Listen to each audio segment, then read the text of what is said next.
Hey, welcome to Socialism for All. Today's date is April 9th, 2020, and this is an audiobook recording of the Paris Commune by Karl Marx. Before we get into the audiobook, I'd like to ask you quickly if you could just hit the like button, share, subscribe, comment on this video. All of that interaction helps to boost this channel, helps more people to see our content. You can also follow us at facebook.com/socialismforall or support us at patreon.com/socialismforall for as little as $1 a month. Every contribution helps, and the more patrons we get, the more additional content we can do. So let's get into the audiobook. This is the Paris Commune, an address by Karl Marx to the International Workingmen's Association from May 1871, and I'm reading from the PDF hosted at Marxists.org, the Marxists Internet Archive, and this PDF starts off with an editorial note, presumably from Marxists.org.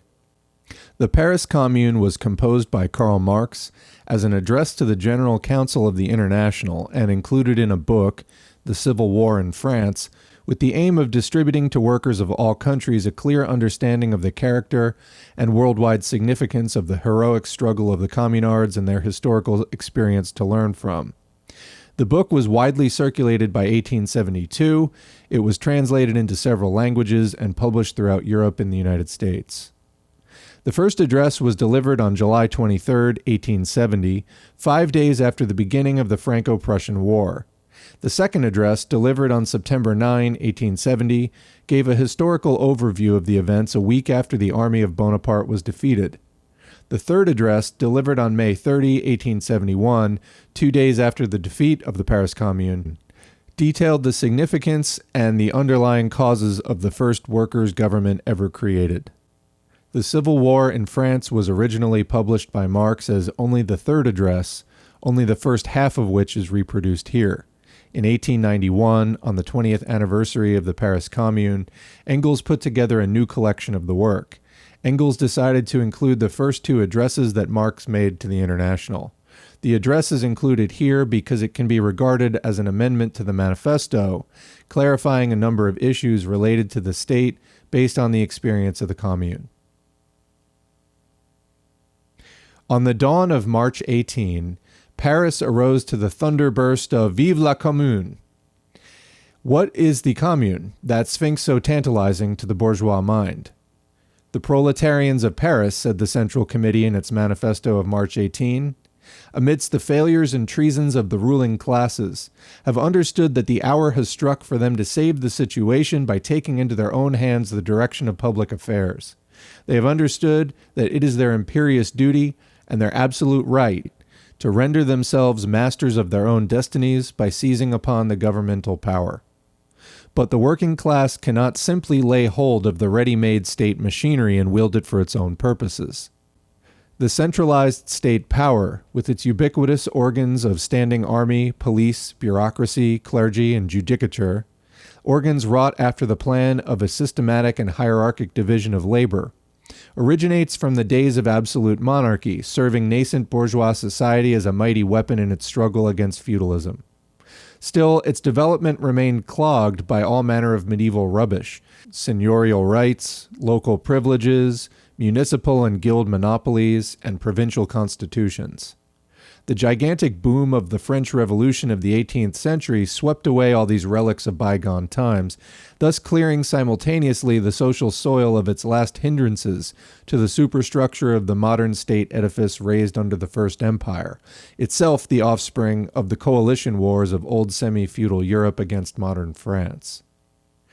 During the subsequent regimes, the government placed under parliamentary control, that is, under the direct control of the propertied classes, became not only a hotbed of huge national debts and crushing taxes, with its irresistible allurements of place, pelf, and patronage, it became not only the bone of contention between the rival factions and adventurers of the ruling classes, but its political character changed simultaneously with the economic changes of society. At the same pace at which the progress of modern industry developed, widened, intensified the class antagonism between capital and labor, the state power assumed more and more the character of the national power of capital over labor, of a public force organized for social enslavement, of an engine of class despotism. After every revolution marking a progressive phase in the class struggle, the purely repressive character of the state power stands out in bolder and bolder relief. The Revolution of 1830, resulting in the transfer of government from the landlords to the capitalists, transferred it from the most remote to the more direct antagonists of the working men. The bourgeois Republicans, who, in the name of the February Revolution, took the state power, used it for the June 1848 massacres, in order to convince the working class that, quote, social republic means the republic entrusting their social subjection, and in order to convince the royalist bulk of the bourgeois and landlord class that they might safely leave the cares and emoluments of government to the bourgeois, quote, republicans. However, after their one heroic exploit of June, the bourgeois Republicans had, from the front, to fall back to the rear of the, quote, party of order, a combination formed by all the rival fractions and factions of the appropriating classes. The proper form of their joint stock government was the parliamentary republic, with Louis Bonaparte for its president. Theirs was a regime of avowed class terrorism and deliberate insult towards the, quote, vile multitude. If the parliamentary republic, as Monsieur Thiers had said, quote, divided them, the different fractions of the ruling class, least, it opened an abyss between that class and the whole body of society outside their spare ranks. The restraints by which their own divisions had under former regimes still checked the state power were removed by their union, and in view of the threatening upheaval of the proletariat, they now used that state power mercilessly and ostentatiously as the national war engine of capital against labor. In their uninterrupted crusade against the producing masses, they were, however, bound not only to invest the executive with continually increased powers of repression, but at the same time to divest their own parliamentary stronghold, the National Assembly, one by one, of all its own means of defense against the executive. The executive, in the person of Louis Bonaparte, turned them out. The natural offspring of the party of order republic was the Second Empire. The empire, with the coup d'etat for its birth certificate, universal suffrage for its sanction, and the sword for its scepter, professed to rest upon the peasantry, the large mass of producers not directly involved in the struggle of capital and labor. It professed to save the working class by breaking down parliamentarism, and with it the undisguised subserviency of government to the propertied classes. It professed to save the propertied classes by upholding their economic supremacy over the working class, and finally, it professed to unite all classes by reviving for all the chimera of national glory. In reality, it was the only form of government possible at a time when the bourgeoisie had already lost, and the working class had not yet acquired the faculty of ruling the nation. It was acclaimed throughout the world as the savior of society. Under its sway, bourgeois society, freed from political cares, attained a development unexpected even by itself. Its industry and commerce expanded to colossal dimensions, financial swindling celebrated cosmopolitan orgies, the misery of the masses was set off by a shameless display of gorgeous, meretricious, and debased luxury. The state power, apparently soaring high above society and the very hotbed of all its corruptions, its own rottenness and the rottenness of society it had saved, were laid bare by the bayonet of Prussia, herself eagerly bent upon transferring the supreme seat of that regime from Paris to Berlin.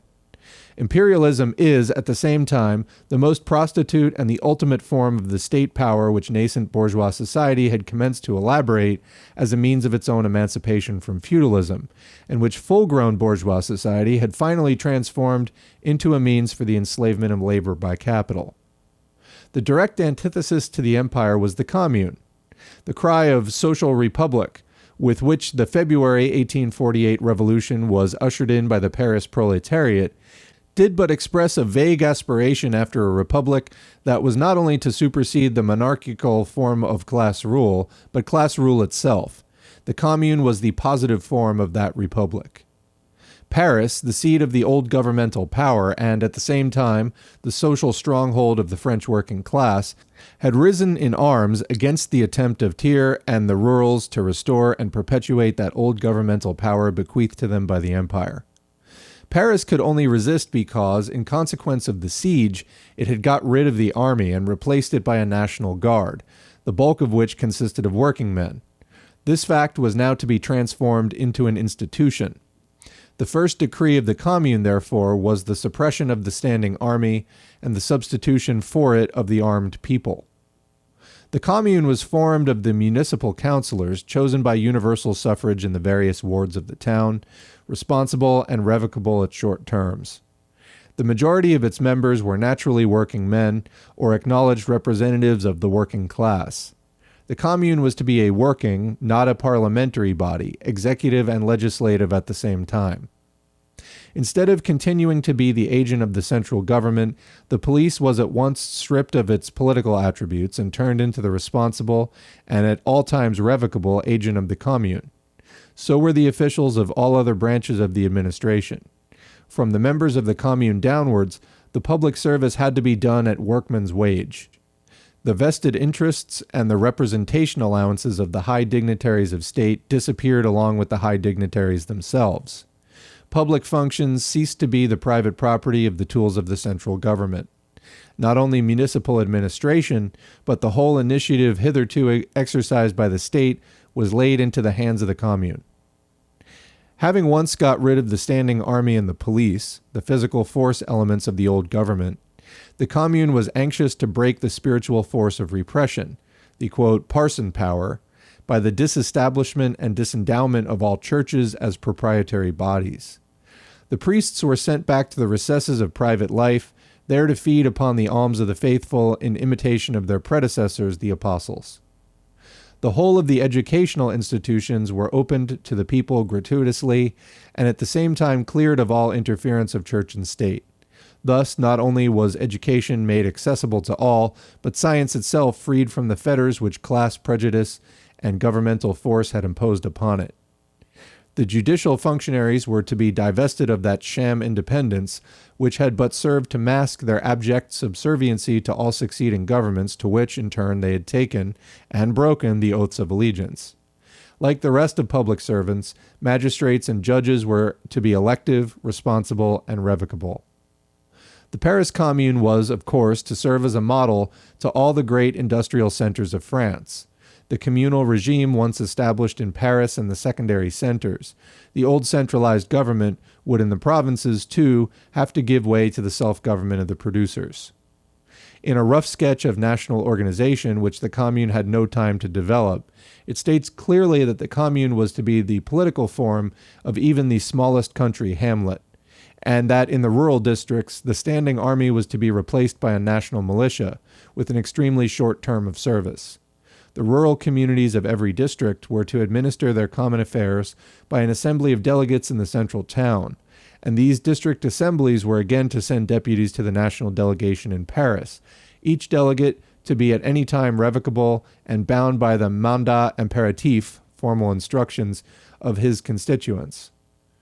The few but important functions which would still remain for a central government were not to be suppressed, as has been intentionally misstated, but were to be discharged by communal and thereafter responsible agents.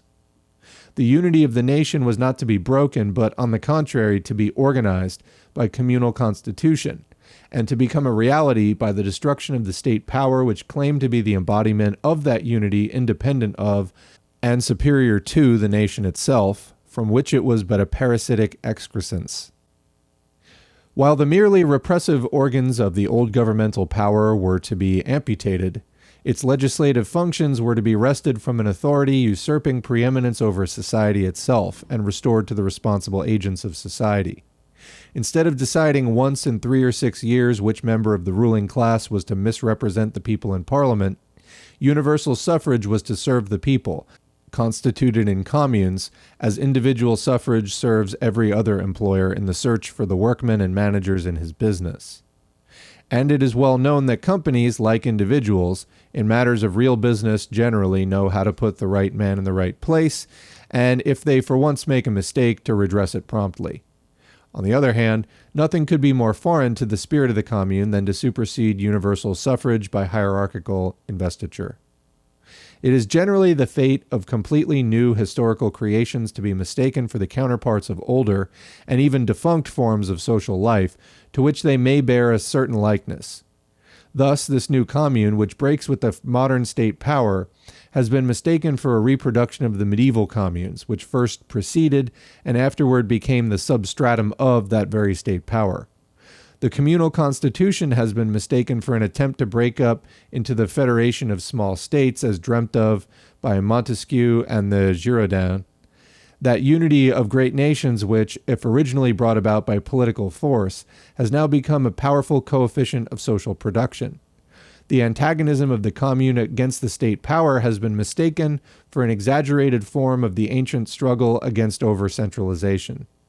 Peculiar historical circumstances may have prevented the classical development, as in France, of the bourgeois form of government, and may have allowed, as in England, to complete the great central state organs by corrupt vestries, jobbing councillors, and ferocious poor law guardians in the towns, and virtually hereditary magistrates in the counties.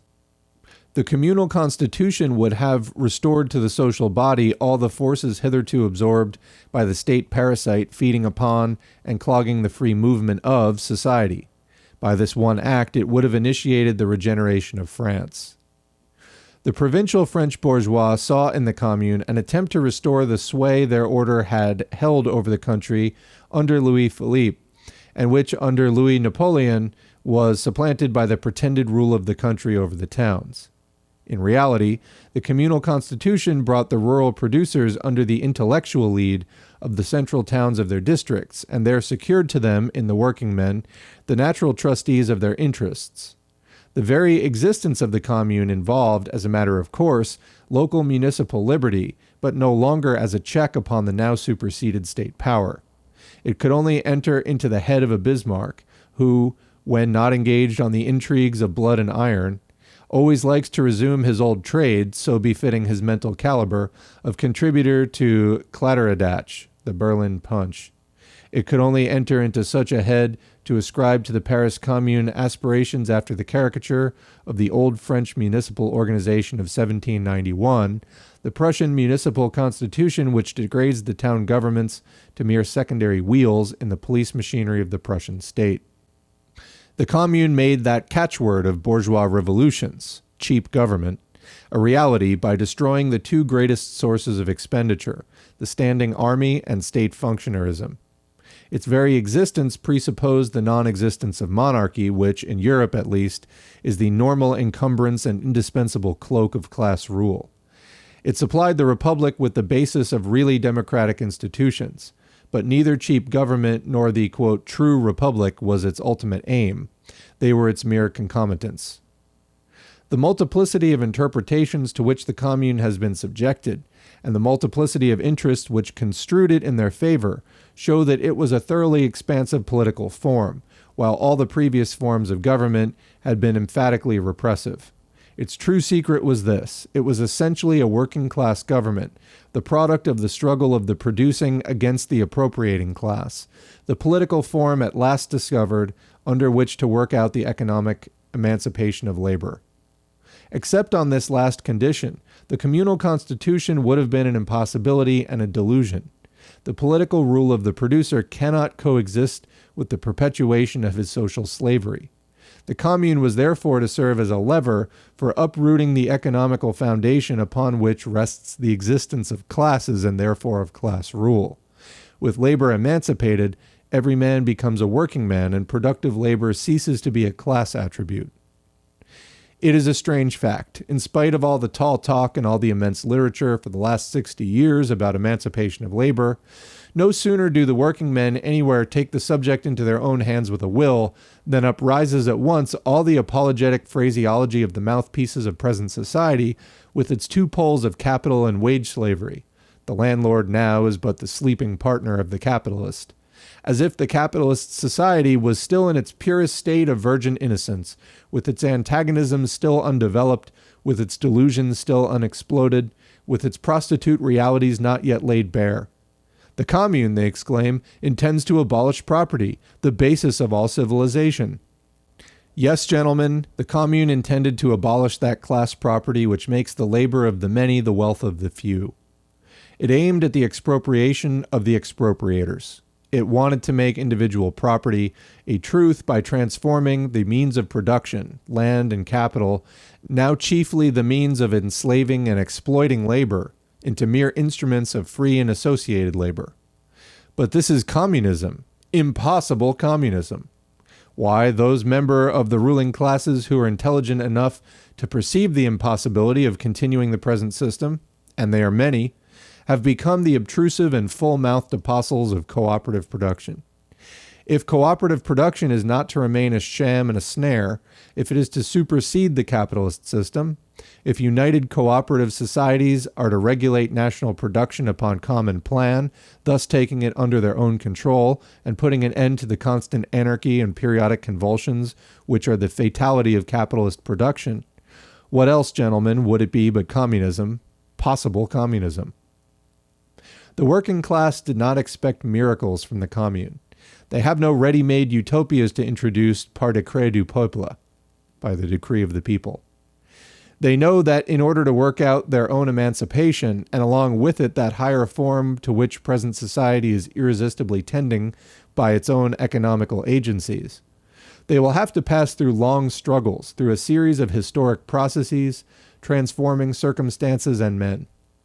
They have no ideals to realize, but to set free the elements of the new society with which old collapsing bourgeois society itself is pregnant. In the full consciousness of their historic mission, and with the heroic resolve to act up to it, the working class can afford to smile at the coarse invective of the gentleman's gentleman with pen and inkhorn, and at the didactic patronage of well-wishing bourgeois doctrinaires pouring forth their ignorant platitudes and sectarian crotchets in the oracular tone of scientific infallibility. When the Paris Commune took the management of the revolution in its own hands, when plain workingmen for the first time dared to infringe upon the governmental privilege of their, quote, natural superiors, and under circumstances of unexampled difficulty, performed it at salaries the highest of which barely amounted to 1/5 what, according to high scientific authority, Professor Huxley, is the minimum required for a secretary to a certain metropolitan school board, the old world writhed in convulsions of rage at the sight of the red flag, the symbol of the Republic of Labor, floating over the Hôtel de Ville. And yet, this was the first revolution in which the working class was openly acknowledged as the only class capable of social initiative, even by the great bulk of the Paris bourgeois, shopkeepers, tradesmen, merchants, the wealthy capitalist alone excepted. The Commune had saved them by a sagacious effort of that ever-recurring cause of dispute among the bourgeois themselves, the debtor and creditor accounts. The same portion of the bourgeois, after they had assisted in putting down the working men's insurrection of June 1848, had been at once unceremoniously sacrificed to their creditors by the then Constituent Assembly. But this was not their only motive for now rallying around the working class. They felt there was but one alternative, the Commune or the Empire, under whatever name it might reappear. The Empire had ruined them economically by the havoc it made of public wealth, by the wholesale financial swindling it fostered, by the props it lent to the artificially accelerated centralization of capital, and the concomitant expropriation of their own ranks. It had suppressed them politically. It had shocked them morally by its orgies. It had insulted their Voltairianism by handing over the education of their children to the frères ignorantum. It had revolted their national feeling as Frenchmen by precipitating them headlong into a war, which left only one equivalent for the ruins it made, the disappearance of the empire. In fact, after the exodus from Paris of the high Bonapartist and capitalist Bohème, the true bourgeois party of order came out in the shape of the Union Républicaine, enrolling themselves under the colors of the Commune and defending it against the willful misconstructions of Thiers. Whether the gratitude of this great body of the bourgeois will stand against the present severe trial, time must show. The Commune was perfectly right in telling the peasants that its victory was their only hope. Of all the lies hatched at Versailles and re-echoed by the glorious European penny-a-liner, one of the most tremendous was that the rurals represented the French peasantry. Think only of the love of the French peasant for the men to whom, after 1815, he had to pay the milliard indemnity. In the eyes of the French peasant, the very existence of a great landed proprietor is in itself an encroachment on his conquests of 1789. The bourgeois, in 1848, had burdened his plot of land with the additional tax of 45 cents in the franc.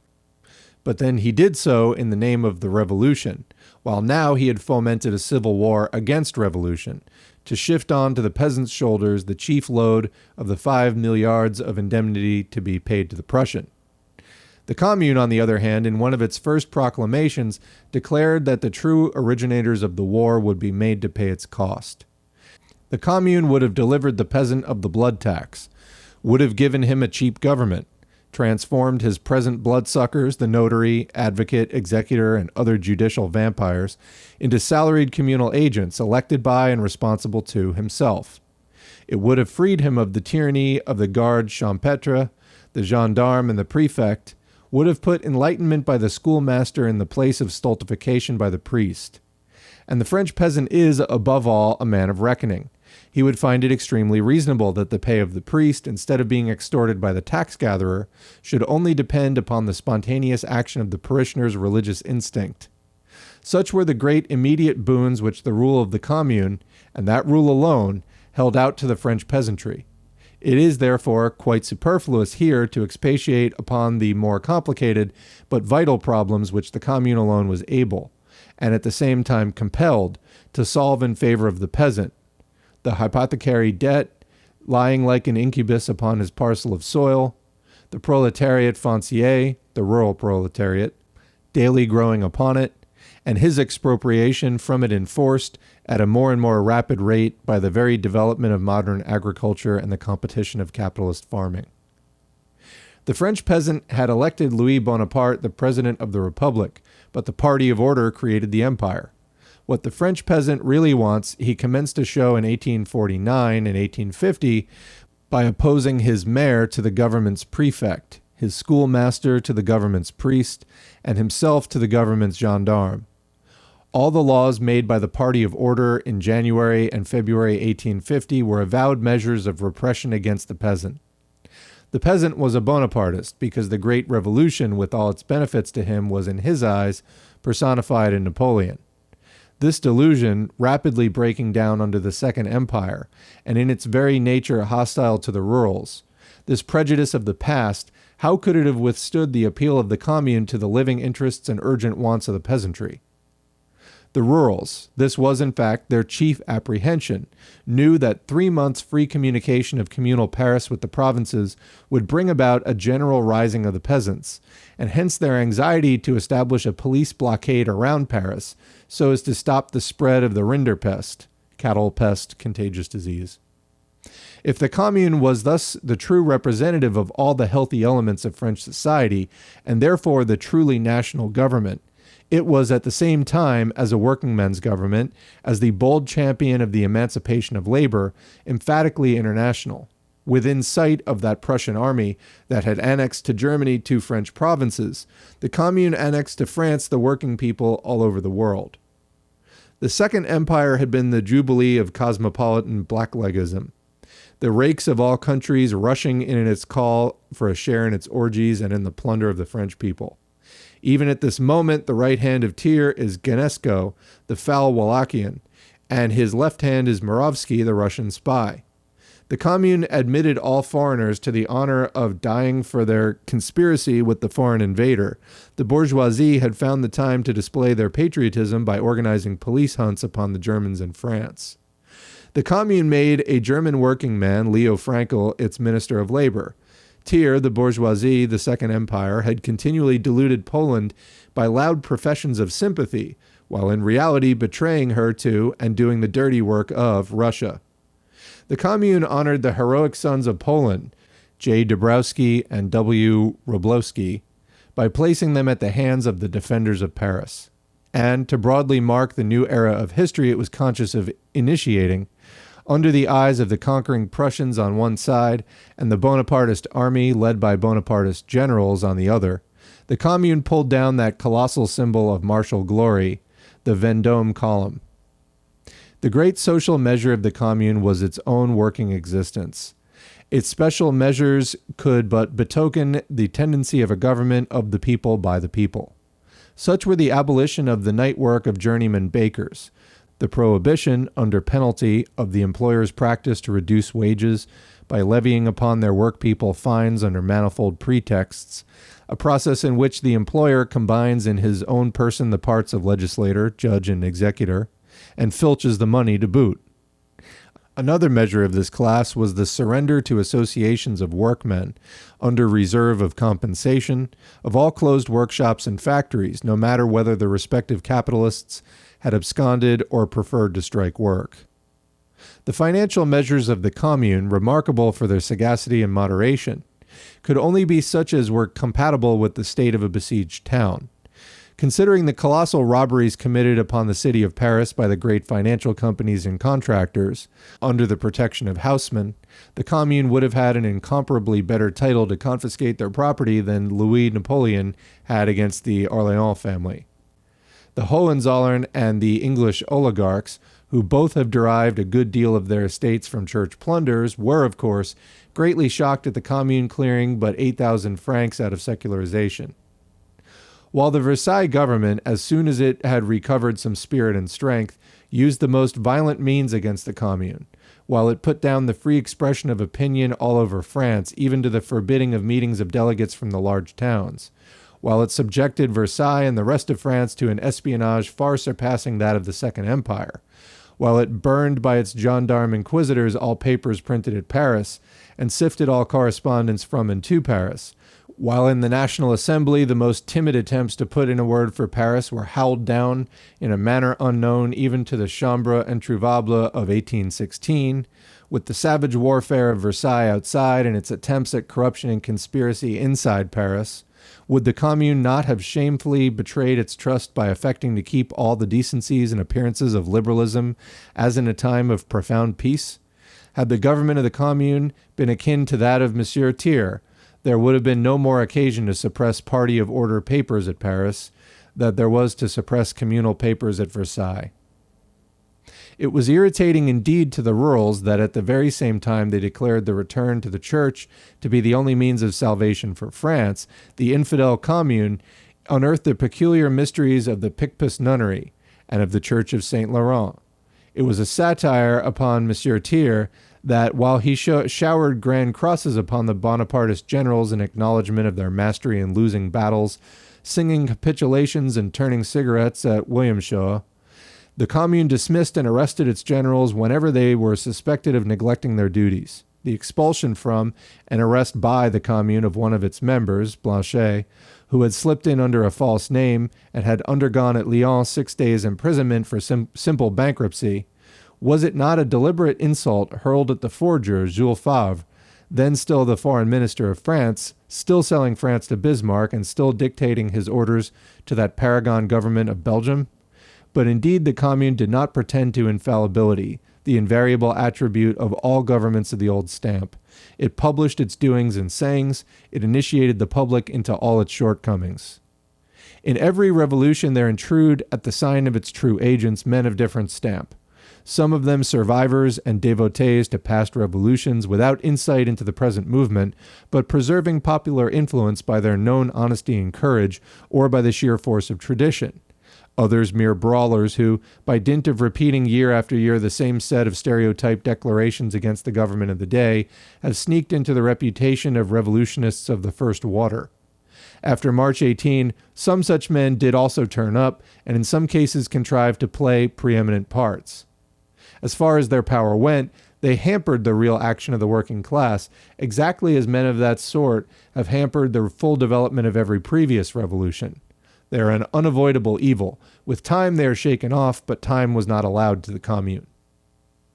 Wonderful indeed was the change the Commune had wrought in Paris. No longer any trace of the tawdry Paris of the Second Empire. No longer was Paris the rendezvous of British landlords, Irish absentees, American ex-slaveholders and shoddy men, Russian ex-serf owners, and Wallachian boyards. No more corpses at the morgue, no nocturnal burglaries, scarcely any robberies. In fact, for the first time since the days of 1848, the streets of Paris were safe, and that without any police of any kind.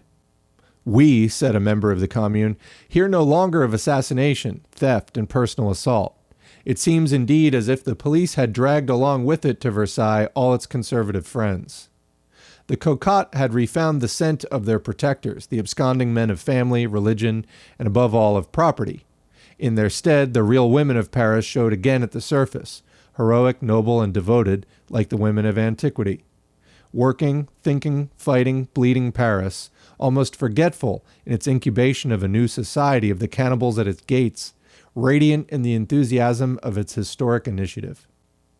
Opposed to this new world at Paris, behold the old world at Versailles, that assembly of the ghouls of all defunct regimes, legitimists and Orleanists, eager to feed upon the carcass of the nation, with a tale of antediluvian republicans sanctioning by their presence in the assembly the slaveholders' rebellion, relying for the maintenance of their parliamentary republic upon the vanity of the senile mountebank at its head, and caricaturing 1789 by holding their ghastly meetings in the Jeu de Paume. There it was, this assembly, the representative of everything dead in France, propped up to the semblance of life by nothing but the swords of the generals of Louis Bonaparte. Paris all truth, Versailles all lie, and that lie vented through the mouth of Thiers. Thiers tells a deputation of the mayors of the Senate was, "You may rely upon my word, which I have never broken." He tells the assembly itself that it was the most freely elected and most liberal assembly France ever possessed. He tells his motley soldiery that it was the admiration of the world and the finest army France ever possessed. He tells the provinces that the bombardment of Paris by him was a myth. If some cannon shots have been fired, it was not the deed of the army of Versailles, but of some insurgents trying to make believe that they are fighting, while they dare not show their faces. He again tells the provinces that the artillery of Versailles does not bombard Paris, but only cannonades it. He tells the Archbishop of Paris that the pretended executions and reprisals attributed to the Versailles troops were all moonshine. He tells Paris that he was only anxious to free it from the hideous tyrants who oppress it, and that, in fact, the Paris of the Commune was but a handful of criminals. The Paris of Monsieur Thiers was not the real Paris of the, quote, vile multitude, but a phantom Paris, the Paris of the Francfileur, the Paris of the boulevard, male and female, the rich, the capitalist, the gilded, the idle Paris, now thronging with its lackeys, its blacklegs, its literary bohème, and its cocottes at Versailles, Saint-Denis, Rueil, and Saint-Germain, considering the Civil War but an agreeable diversion, eyeing the battle going on through telescopes, counting the rounds of cannon, swearing by their own honor and that of their prostitutes that the performance was far better got up than it used to be at the Porte Saint-Martin. The men who fell were really dead. The cries of the wounded were cries in good earnest. And besides, the whole thing was so intensely historical. This is the Paris of Monsieur Thiers, as the emigration of Coblentz was the France of Monsieur de Calonne.